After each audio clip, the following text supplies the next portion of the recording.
everybody. What on earth is going on? What on earth is going on right now? How has it come to this? How on earth has it come to this? Hello, guys in the chat already. Lovely to see you. Is this going to be a short one? Well, it depends, to be honest with you, because I kind of want to go through, in the words of James Lawrence Alcott, the ripple effect. Because Sebastian Vettel obviously decided to leave Formula One at the weekend, and we were like, okay, yeah, fair enough. Sebastian Vettel's decided to move on. Absolutely makes sense. He's retiring, so on and so forth. Absolutely fine with that. And then today, bombshell. Absolute bombshell. Fernando Alonso, the two-time world champion, is moving from Alpine to Aston Martin. Can anyone explain this to me? Does anyone understand what is going on at Aston Martin? What on earth is Fernando Alonso thinking? Like, what is actually he thinking?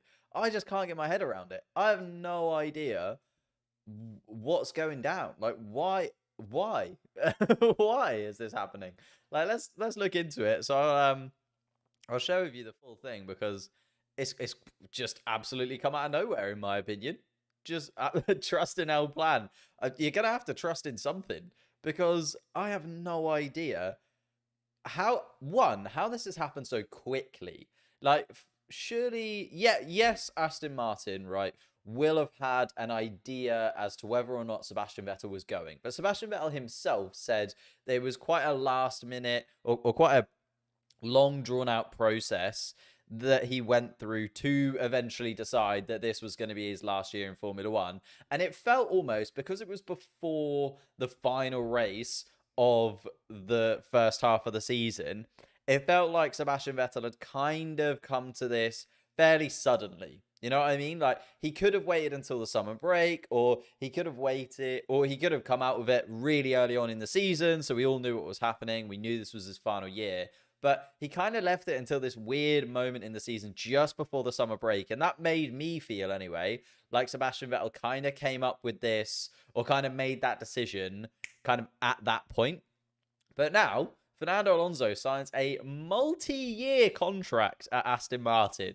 Not just a 1 year, a multi-year contract. That means he's going to be in Formula One for at least another 2 years. We're talking about Fernando Alonso, who's already in his 40s. Fernando Alonso, who's actually having a sublime season, moving on to Aston Martin. And Aston Martin have swiftly moved to announce the replacement of Sebastian Vettel, swapping the world champion for another world champion in Fernando Alonso, agreeing to join the team in 2023 on a multi-year deal. And for me, this seems like a bit of a weird one. It's happening because Stroll offered him a lot of money. Yes, you are spot on there. It's definitely down to Stroll offering lots of money to ex-world champions. I think is effectively where we're at with Aston Martin now. You know, they got rid of Sergio Perez and they brought in Sebastian Vettel, four-time world champion, coming towards the end of his career, bring him in. Now we have Fernando Alonso, same kind of thing, coming towards the end of his career. Alpine were maybe a little bit hesitant.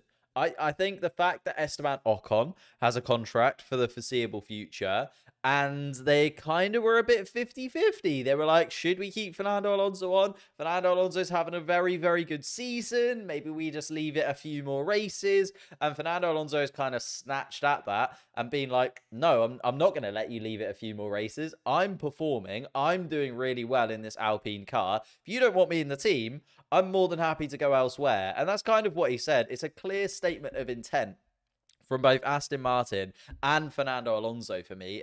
Fernando Alonso even saying that he wants to be at the top. He still thinks that he's got the ability and the drive and the passion to be right at the top of Formula One and to be that driver that can go on to win races for one of these midfield teams, possibly push one of these midfield teams into battling with Mercedes, Red Bull, Ferrari. Like, we've got to remember that Mercedes themselves were a midfield team for a couple of seasons. Maybe Aston Martin are going to be this midfield team for a couple of seasons and then suddenly click into gear, suddenly find it. Obviously, you know, Mercedes have gone on to do something obscene, and I'm not sure that Aston Martin are going to be able to do that with Fernando Alonso, but they definitely want to take it a step forward. And genuinely, I think, as much as Sebastian Vettel is a four-time world champion, Fernando Alonso is a two-time world champion, on current form, on current driving, this is an upgrade for Aston Martin and a massive, massive loss for Alpine. Like, Alpine were looking very, very good indeed. This is what Fernando Alonso had to say. I've known Lawrence and Lance for many years and are very obvious that they have an ambition and passion to succeed in Formula One. I've watched as the team has systematically attracted great people in with winning pedigrees. And that's the thing as well. Like, Aston Martin have brought in a lot of people that Fernando Alonso has worked with. Fernando Alonso knows. Fernando Alonso might want to work with again. And he's going to be able to drag that team forward. And I've become aware of the huge commitment to new facilities and resources at Silverstone. And that obviously link into the Aston Martin factory, which is supposedly going to be ready by next year, might end up being a couple of years or so. But Aston Martin have put in more money into the infrastructure around their team than I've seen from anybody in a very, very long time. Like, they are putting together brand new state-of-the-art facilities, and the fact that they've now got Fernando Alonso, a world champion, in that seat, and somebody who looks like they can drive the absolute socks off of any car that they get. I'm very, very excited. No one in Formula One today is demonstrating greater vision and absolute commitment to winning. That makes me really exciting opportunity for me. So Aston Martin, who have gone from this team who are in a little bit of a weird space in terms of the Drivers' and Constructors' Championship. Obviously, everybody was talking big about Aston Martin this year. Coming into this season, we thought Aston Martin might be able to break into that top three. Possibly that they'd be, at least battling for fourth place. I think most people had Aston Martin in that fight with McLaren, with Alpine, whereas Aston Martin have kind of disappeared off a little bit, and now they're focusing on next year, and now they've brought in that driver. And I think the fact that they've been so quick with this, the fact that they've gone from, okay, Sebastian Vettel is leaving, 2 days ago, to Fernando Alonso's coming in, is obviously showing that they didn't want any hesitancy. They didn't want any 50-50. They didn't want any media surrounding, like, who's going to replace Sebastian Vettel? What's going to happen to Aston Martin? Are they going to be able to find a driver to come in? Like, we were talking about De Vries. We were talking about possibly going to F2, trying to find someone in there, maybe a Sargeant or someone like that, if Williams aren't going to bring him in. But then Piastri, of course, and this kind of effect that goes on because Aston Martin have now made this move. And that's kind of what I want to delve into most of today. I want to talk about that ripple effect that is going to happen all the way down the grid, because this is big. This is very, very big. And it's two very big announcements in just a couple of days for Formula One. Like, they are losing a 4-time world champion from the grid, and a 2-time world champion is moving to a brand new team. Let's see what you guys are saying in the chat. Alonso has a history of making team transfer mistakes. I think that's a little bit harsh. I know what you mean, though. I know what you mean. Like, he sometimes does jump ship a little bit early. Like, the fact that he retired and then has come back, like, clearly shows that he wasn't quite ready to retire. It was maybe a little bit of a... He needed more of a sabbatical than a retirement, I guess. Alpine going to announce Piastri soon. That's the thing, right?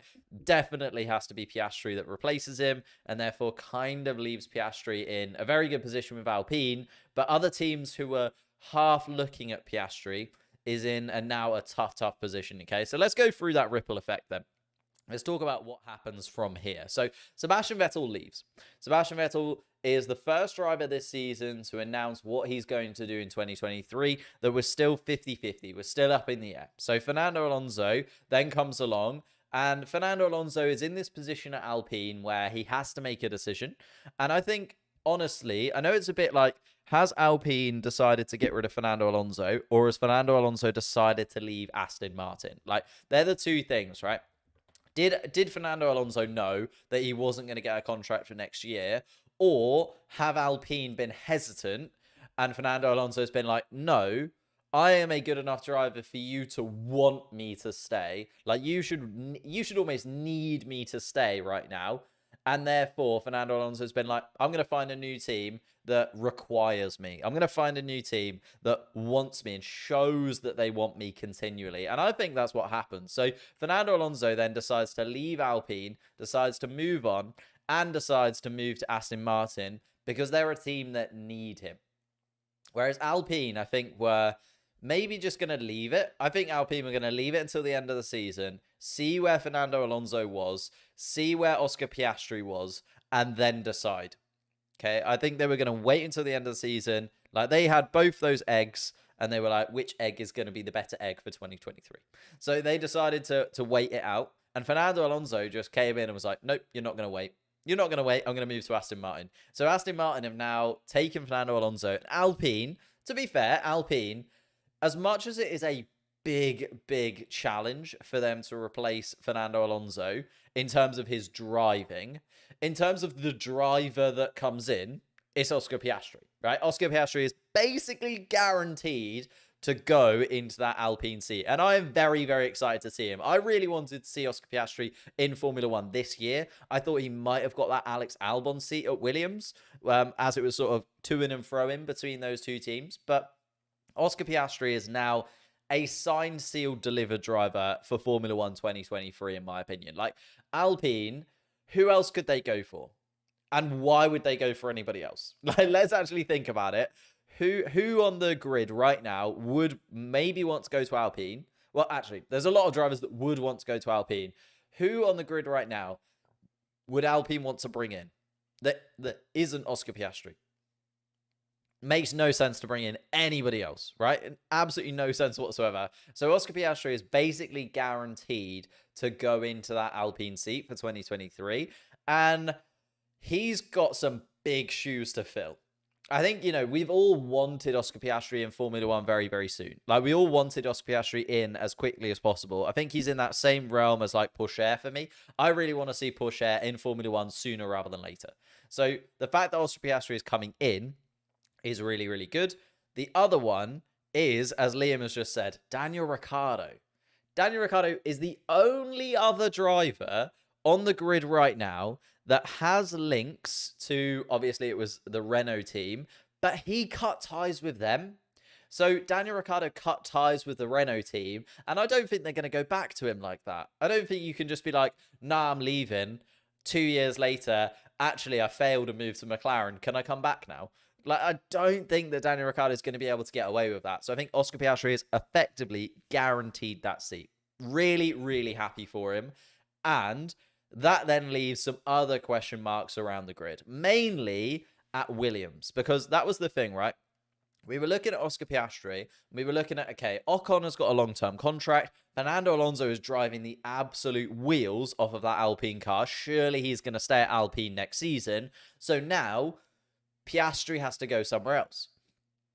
And Piastri was going to move to Williams, possibly replacing Nicholas Latifi, right?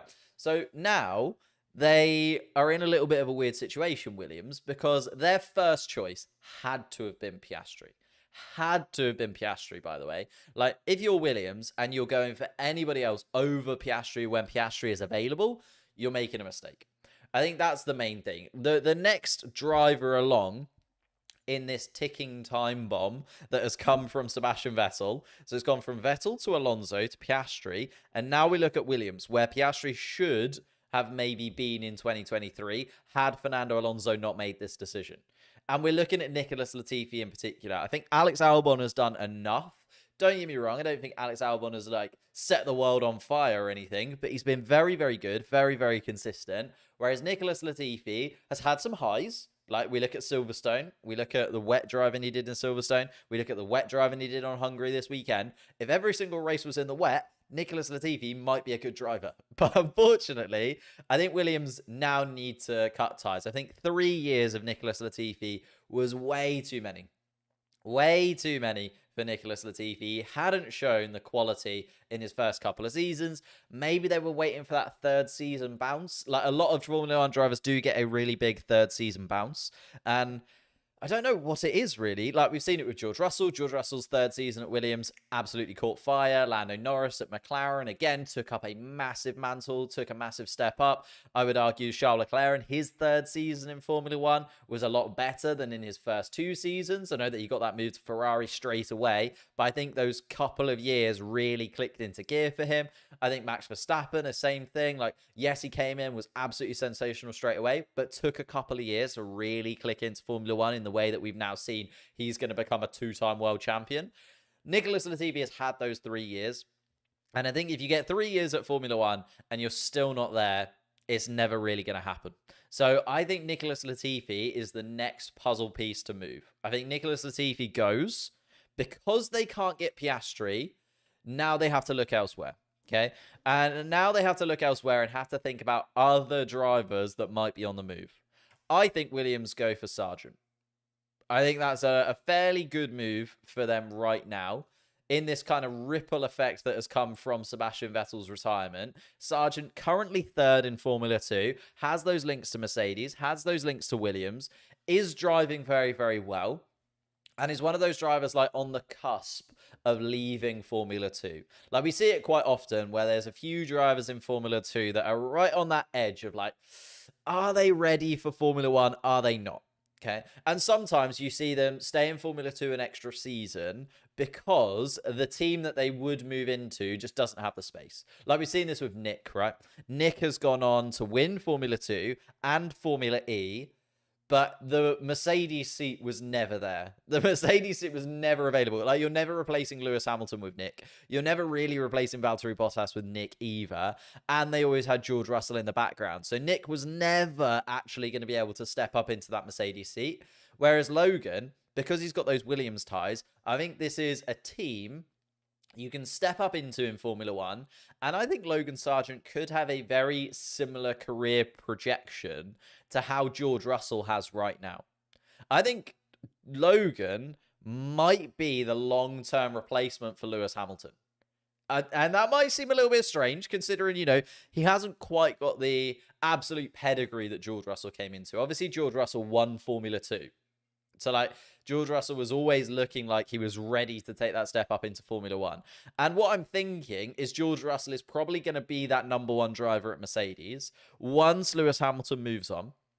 And I think the fact that Logan comes into Williams this year, Logan maybe gets 3 years at Williams, like George Russell did, because I think Lewis Hamilton definitely stays for 2023. Depending on how good that Mercedes is, I think he gets another couple of year contract. That gives us 3 years of Logan Sargeant in a Williams. And if he continues to churn out fairly good answers, I think he then moves up into that Lewis Hamilton seat. In 3 years' time. This is a long-term projection. There's a big ripple effect from Sebastian Vettel's retirement. Sebastian Vettel retires. Fernando Alonso takes that seat.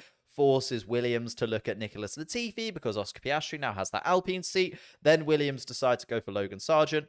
Or Nick, but I think Nick is a little bit too old. I think they go for Logan, and then Logan almost becomes that next Williams Mercedes driver that is in the pool and ready to replace Lewis Hamilton. I know he's nowhere near Lewis's seat right now, but I think he becomes that next driver, few years time down the line. I feel like I can see him in a Mercedes seat. Like, look at this man. And tell me he does not look like a Mercedes driver. He looks a bit like George Russell. Like, just tell me he doesn't seem to look like he'll fit in.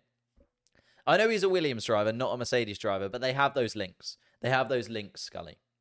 Yes, I know he's not like a Mercedes junior. He is a Williams driver. But Williams and Mercedes, they're pretty good friends with one another at this point. Like, they could definitely do something in the future. And I feel like if Logan continues to perform, he will get up there. Like, I know he's only 3rd in Formula 2 right now. Don't get me wrong. I'm not saying that Logan Sargeant is a future Formula 1 world champion. I'm nowhere near that level yet. I'm not ready to take that big step. But I think in the future, if he continues to churn out results, we could see him step up into that team. That's just where I'm at. That's where I'm at. As a #2 to George Russell. As a #2 to George Russell, I should say. Okay. Which then leaves Sargeant in the Williams seat and kind of gives Alex Albon a little bit of a 50-50 to think about, right? So Alex Albon not confirmed in that Williams seat for next year. I think Nicholas Latifi is definitely gone. The next ripple along is once they have Logan Sargeant in that seat, then do they look at Alex Albon? Do they replace Alex Albon? For me, I don't think so. But Alex Albon is in this weird position now where he probably doesn't want to get stuck at a Williams for too long. He's still got those links to Red Bull. He's still got the idea of moving to Red Bull in the future. And he still wants to be in and amongst those Red Bull seats, right? Even with the Formula 1 talent that's coming up for Red Bull right now, the Formula 2 talent that Red Bull have, I think Alex Albon still wants to be in a position where he can get into Formula 1 and be... he is in Formula 1. Move up in Formula 1 into a Red Bull or an AlphaTauri or something connected more closely with his team. Now, Albon is in a weird position right now in that Williams are not going to take massive steps forward. I think Williams are still going to be the 10th fastest team next year. I don't think they're in a position yet to really start to force the issue. But Alex Albon might start to force the issue on Yuki Tsunoda. And I feel like Yuki Tsunoda is the next puzzle piece, to be honest with you. I think Alex Albon will probably end up staying at Williams. He's pretty good and will stay there. But I feel like Albon starts to put pressure on Yuki Tsunoda. And Yuki Tsunoda is in quite a weird predicament right now. Okay, so this is the next ripple. Because Sebastian Vettel retired, Yuki Tsunoda is going to lose his seat.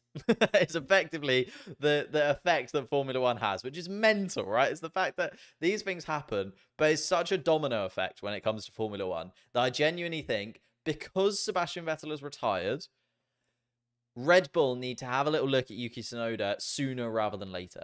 Because again, I think they were going to give Yuki Tsunoda, well, they're definitely going to give Yuki Tsunoda until the end of the season. But now I think there's more pressure to almost think about the next step a little bit earlier. Because those drivers are starting to fall, because those deals are starting to be made, because those things are starting to happen, Yuki Tsunoda is now under more pressure. And he isn't dealing with that pressure. He had a really good start to the season, did Yuki Tsunoda. A great start to the season. But with Deruvalo, 5th in Formula 2? We've got Lawson in 7th or 8th in Formula 2 off the top of my head. Yuki Tsunoda's under a big amount of pressure. So he's that next ripple for me. And I think Yuki Tsunoda does move on. Obviously, with Porsche coming into Red Bull, with them cutting ties even more so with Honda, I think the next thing is that Yuki Tsunoda is gone. I think Yuki Tsunoda's had 2 years. I know I said 3 years for Nicholas Latifi. Feel like you do need 3 years in Formula 1 to really see if you're going to cut it. But when you're at Red Bull, you take a year off that. When you're at Red Bull, you take a year off of that and you only get 2. In general teams, in other teams around Formula 1, you get 3 years. You know, in Red Bull, you get 2. That's how it works. That is just how it works when you come to Red Bull. So I think Yuki Tsunoda's gone. And Yuki Tsunoda drops off, is gone at the end of the year. But I think a Red Bull replacement is in line. Okay, I think, probably one of the Formula 2 guys comes up. I think Alex Albon does stay at Williams. As much as Alex Albon would definitely want to be moving into that AlphaTauri seat, especially because AlphaTauri next season surely come with a little bit better of a package. Like, they can't be this back of the midfield team for so long. Like, they have to be up there. And the fact that they were battling with the Alpines last year, and now they're so far off of Alpine, that they need to do something. And I think Yuki Tsunoda gets replaced. The problem is as well, because they've got Perez on such a long contract, because they've got Max Verstappen on such a long contract, and don't get me wrong, Max Verstappen should definitely be staying for a very, very, very long time. But Sergio Perez is a bit of a weird one now, because Perez is getting slower and slower and slower. Perez is definitely getting slower and slower and slower in that Red Bull car. Does Pierre Gasly go in there eventually? Not for me. I don't think Pierre Gasly ever gets that opportunity in Red Bull again, unfortunately for him. I think he stays at AlphaTauri, maybe moves to another midfieldy team somewhere along the way, but I don't think there is a step up into a Red Bull seat for Pierre Gasly in the future. As good as he has been over the last few years, I don't think it's happening. And I also don't think it's there for Yuki Tsunoda. And therefore, I think they're thinking, okay, so Sergio Perez on another couple of years. Max Verstappen's going to stay there and be our number 1. Let's bring in another junior driver into our current Red Bull situation. Let's bring a rookie into Yuki's seat and see if they can perform better than Yuki. Why not? Because they have nothing to lose there. And if they don't, you know what? If Deruvalo comes in and he's even worse, just get Yuki Tsunoda back in. Like, that's where Red Bull are at. They have such a monopoly on so many of these drivers that if Yuki Tsunoda goes, but then Yuki Tsunoda's replacement isn't any good, doesn't matter. Doesn't matter. Just bring him back in. They'll have him. It's fine. Final one, then. From all of this, I think the other name that was in the hat, kind of taking a couple of steps backwards almost, to thinking about this Fernando Alonso move. So Vettel retired. And for me, there were three big names in the hat. And actually, Fernando Alonso wasn't one of them. There was Nick. I thought Nick would be a really solid replacement for Sebastian Vettel and for Aston Martin. Has those Mercedes ties, would have linked up with Mercedes a little bit more. There was Nico Hülkenberg, which was a little bit of an outside shout, but the fact that he'd been in the Aston Martin team for so long, he'd been around, obviously had driven the Aston Martin car this year already, he was a good shout to replace Sebastian Vettel, maybe on a 1 year, just to see how he does, and then get in someone in a year's time. The third and final name, oh, that was the Red Bull Juniors I was talking about. The third and final name in the hat, for me, was Daniel Ricciardo. Daniel Ricciardo was the third option I think Aston Martin had. Now, they haven't gone for any of those three options. Aston Martin have decided to go for Fernando Alonso. And Fernando Alonso taking that seat leaves Daniel Ricciardo in a little bit of a weird situation too. Because I thought that would be a good move for Daniel Ricciardo. But it's kind of closing in. The doors are closing in on Daniel Ricciardo very quickly, right? The doors are very much closing in on Daniel Ricciardo right now. Because Daniel Ricciardo, if you look at the grid, is tricky to see where he spots. Lewis Hamilton and George Russell, Mercedes guaranteed. Verstappen, Perez, Red Bull guaranteed. Ferrari, Leclerc and Sainz, guaranteed. Norris keeps his seat in McLaren. Let's say Ricciardo ditches out of McLaren. And now we've got Ocon and Piastri in Alpine. Gasly and probably De Ruyveler or Lawson in AlphaTauri. Alonso and Stroll in Aston Martin.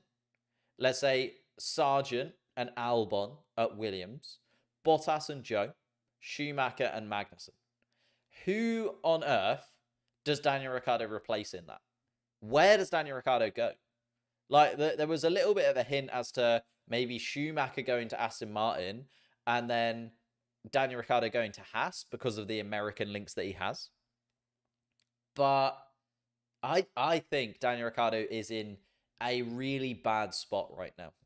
A really, really bad spot right now. He isn't going to get better in that McLaren car. He's had long enough now. He's had more than long enough to try and keep that McLaren seat. And I think the ripple effect of Sebastian Vettel's retirement and Fernando Alonso getting that Aston Martin seat means that Daniel Ricciardo is going to be out of a seat by the end of the year. I think that Daniel Ricciardo is out of a seat by the end of the year. But that's just my thoughts and feelings. That's my ripple effect. That's my ideas that have come to mind. So just to summarize, I think Vettel retires, obviously. Said it. Alonso then takes his seat at Aston Martin. And the ripples that come from that, Piastri to Alpine, Latifi leaves Williams, Sargeant into Williams, and then possibly into Mercedes in a few years' time to replace Lewis Hamilton. Albon stays at Williams, but puts enough pressure on Yuki Tsunoda that Yuki Tsunoda is gone. Yuki Tsunoda gets replaced by a Red Bull Junior, which then leaves Daniel Ricciardo in the worst position of all. Daniel Ricciardo now is in a horrible position because there's nowhere else. There is nowhere else on the grid he can go. Everywhere else is done. Signed, sealed, delivered, all done and dusted. There's nowhere. Leclerc is probably looking around for a team to switch to. No, he's not. He's not. And Sainz is too. No, they're not. They will stay at Ferrari. They understand that they've had a bad season. Like, yes, Ferrari have absolutely thrown this season away, but neither Leclerc or Sainz are going to move because of just this season. Like, they've still got the best car. Still got the best car, so they're not going to be moving anywhere. Alonso, Leclerc, absolutely knowed it. Stroll is staying at Aston Martin. Stroll is staying at Aston Martin. That is also guaranteed. That was a bit of a 50-50, but with Sebastian Vettel going, they're not going to replace both drivers in one window. Like, Stroll might have gone at the end of the season. Stroll might have gone at the end of the season, but absolutely not. What's the rush with Williams bringing in Logan versus De Vries? I just think that, one, unfortunately for Nick, like, it's so stupid because Fernando Alonso is 40 years old and is still doing really, really well. But I think that he's just a little bit too old to come in as a rookie in Formula One, which is so harsh, but kind of where it's at. And therefore, I think Logan, because he's younger, because he's got more ties to Williams than he has with Mercedes, I think they bring him in as like that next best thing. That next step up the ladder for him is basically guaranteed. Contracts are always broken. That is very true. Contracts do get broken in Formula One quite often. But like where? Joe, maybe? Is Joe the only one that I haven't mentioned that might end up not staying around? But I think he's been good enough. And I think Alfa Romeo, the fact that they changed both drivers last season, they won't want to change another driver again. Because then you get into that spiral, right? Where you're changing a driver every single year. And we saw it with Red Bull. It doesn't work. Like when you're quickly swapping between drivers, Ricciardo, Gasly, Albon, and when you're just cycling through drivers incredibly quickly, I think it doesn't work. And I think Alfa Romeo know that and they won't want to do it either. What is with Dragovic? Oh, it's such an interesting... Like, obviously, he's going to probably win Formula 2 right now. And he doesn't really have any ties with anybody. So it's difficult to maybe see him coming in. Obviously... I don't think he comes in. I think he wins Formula 2 and he doesn't come into a seat. I feel like Herta/O'Ward Ricciardo swap is on the cards, most definitely. And the fact that McLaren have got a Formula E team next season as well. Let's not forget that Nick is going to be in a horrible situation because Mercedes are dropping out of Formula E and McLaren are taking over that team. And McLaren haven't really said that they want to keep any of those drivers. So I think Nick is going to be almost out of a seat next season because McLaren are going to take that Formula E team. And I think McLaren will want their own drivers in that Formula E team. Maybe Daniel Ricciardo. Maybe Daniel Ricciardo goes into that McLaren Formula E team. I think Daniel Ricciardo would prefer IndyCar, if I'm honest. And therefore, I think maybe one of the IndyCar guys comes over to McLaren Formula E. Daniel Ricciardo goes to Indy. And then, as you said, like O'Ward is probably the one for me over Herta right now, but I can understand why people want Herta in there as well. They haven't got their licenses yet. I think Herta still needs to do another couple of tests for McLaren before he gets his super license, but he's definitely an option to replace Daniel Ricciardo. So that's kind of the ripple effect that has come from this. So just like, it's a madness right now in Formula One. Silly season is well underway. And I just wanted to take sort of half an hour this morning to have a little chat with you guys and talk about the fact that Fernando Alonso moving to Aston Martin, like, what an absolutely mental move. Like, just what happened? What happened at Alpine to let them get a low, like, let this happen? What happened at Alpine? I really want to know. Like, I know it's a little way down the line, but you know how we got the Michael Schumacher documentary and we kind of got a little bit of an insight and a little bit of a behind the scenes? A Fernando Alonso documentary. Please, my goodness me, I need to know about this man. What happened here? How did he get to this? He was absolutely the number one in Alpine for me. I know that Ocon's got the contract and he doesn't. But Fernando Alonso was by far and away the number one in Alpine in terms of his ability, in terms of the drive this season. He was absolutely killing it. Absolutely killing it was Fernando Alonso. And now he drops in. For those of you that weren't here at the beginning, Fernando Alonso confirmed to Aston Martin. The ripple effect of the start of the silly season is well underway. And Fernando Alonso still wants to win races. I still have hunger, ambition to fight at the front. I want to be part of an organization that's committed to learn, develop, and succeed. So it's harsh on Alpine. It's harsh on Alpine. We all appreciate that there is much to be done to get to the front. We'll apply all of our energies in working together to find performance.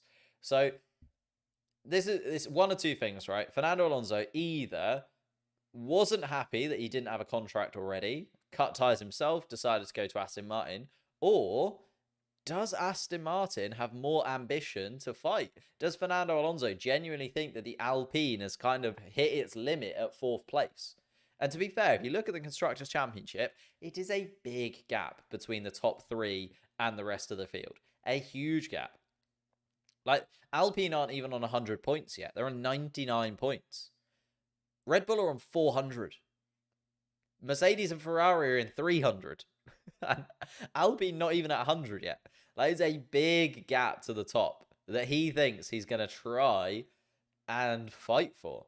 The passion and desire to perform that I've witnessed convince me to maintain my enjoyment and commitment to the sport. So obviously, and let's be fair, Fernando Alonso has been really quick this season. He definitely deserves his position in Formula One. I intend to win again in this sport, and therefore I have to take opportunities that feel right to me. And then Lawrence Stroll himself said, I've known and admired Fernando for many years and have always been clear that he's been a committed winner like me. I think like Lawrence just loves getting in a former world champion, doesn't he? I've set to bring together the best people and develop the right resources and organizations to succeed in a highly competitive sport, and those plans are now taking shape at Silverstone. He obviously, just wants a world champion in that seat. It was Sebastian Vettel over the likes of Sergio Perez. Now it's Fernando Alonso, another former world champion, another person you can put on a poster. You can bring in more ideas. You can bring in more people to the team. It seems natural to therefore invite Fernando to be part of the development of a winning team, and we very quickly establish our recent conversations that we have the same ambitions and values, and it was logical and easy to confirm our desire to work together. This is what I mean. Fernando Alonso must have been in talks with Aston Martin for a little while now, which means Alpine missed the boat. Alpine, I reckon Fernando Alonso went into Alpine and went, give me a contract by the summer break. And they were like, look, Fernando, hey, Fernando, we're friends. We're a 2-time Renault world champion. We're best buddies. Like, we're not going to give you a contract yet. We're going to see how this team goes. We're going to see if Oscar Piastri is ready for Formula One. We're going to see if you're good enough. And Fernando Alonso was like, okay, fine. Don't give me that contract. Went straight in, knocked on the Aston Martin door. So Sebastian Vettel's left. I'm in. Done. Team principal Mike Crack. I've witnessed the excitement in the engineering team and throughout the whole organization as an opportunity to work with Fernando. We know that nearly everyone can learn from someone of Fernando's caliber and experience. We are confident that he will inspire everyone to lift their game, and it will only enhance our already infectious energy that exists within the team. This is another thing, actually. I've heard really good things behind the scenes at Aston Martin. Like, I know a couple of people that work for Mercedes. I know a couple of people that work for McLaren. I don't really know anyone that works for Aston Martin, but I've heard some really good things about the setup at Aston Martin and lots of people wanting to move to Aston Martin.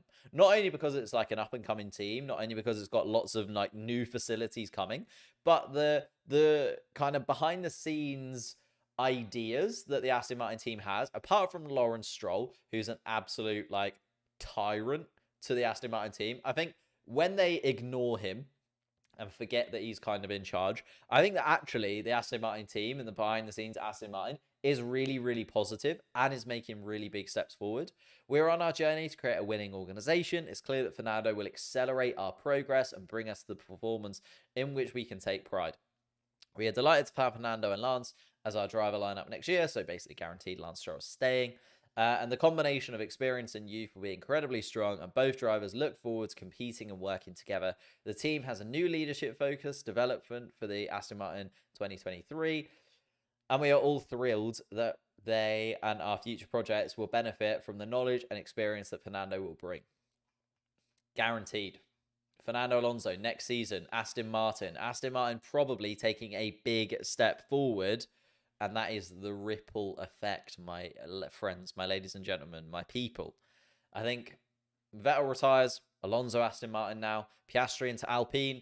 Williams then have to decide, right, that's it. Latifi, you're gone. Sargeant into Williams. Albon stays at Williams because he's going to put pressure on Yuki Tsunoda. Yuki Tsunoda's gone. Yuki Tsunoda out of the door means that an F2 person comes in for Yuki Tsunoda, probably Daruvula, maybe Lawson. And then that puts Daniel Ricciardo in the worst position in Formula One. All the seats are taken. Nobody's moving. Everything is static. And Daniel Ricciardo is either going to have one more year at a team that does not suit him, Does not suit him. He's not gonna turn it around now, ladies. He's not. He is not gonna turn it around. I think Daniel Ricciardo's had enough time. It's done. And therefore, he's probably going to end up leaving, maybe to IndyCar. The Formula E McLaren is going to take a couple of those drivers. Maybe a Ward comes into Formula One. Maybe Herta comes into Formula One. Danny Rick goes to Indy. Somebody else moves into that Formula E construction that they've got going on. That's it. That's it. It's a madness. But thank you guys so much for joining me. I should definitely get on with doing winners and losers from Hungary. Apologies, that's probably going to be pushed back now because of this news from Fernando Alonso. But I wanted to talk to you guys about these moves and about the summer break and about how Formula One, the dominoes are falling now. And they're falling quickly is the thing. I think Piastri to Alpine next couple of days, basically guaranteed. Then I think Latifi at Williams over the summer break, cut. Obviously stays in until the end of the season, but they'll talk about the fact that he's not going to stay on for 2023. I think that happens very soon now because these drivers are starting to get picked up, because these things are starting to happen, because the dominoes are starting to fall. But there we are. Let's see. Any final questions? What about Daniel Ricciardo to AlphaTauri? Absolutely not. No way. That is a junior seat. They'll want to get a Perez replacement into that Yuki Tsunoda seat. Because Gasly doesn't get that step up anymore. Doesn't get it. Gotifi needs to join Mercedes. Nope. No. Don't forget to smash the like button. Yes, Zippo42. Thank you for the subscription. Absolutely love that. Trying to get to 10K, should probably say. So thank you all for joining me. Trying to get to 10K. Hit the subscription button if you haven't already. Hit the like button. Thank you, Antonio. Lovely stuff. And yeah, I'm going to leave you guys there because I need to get on with all of the other content, which is now... To be fair, I had a video for Sunday called the Formula One transfer market, but then Sebastian Vettel and Fernando Alonso have killed that. So we'll have to wait and see. Something new. What happens to Mick? Mick stays at Haas. Mick stays at Haas.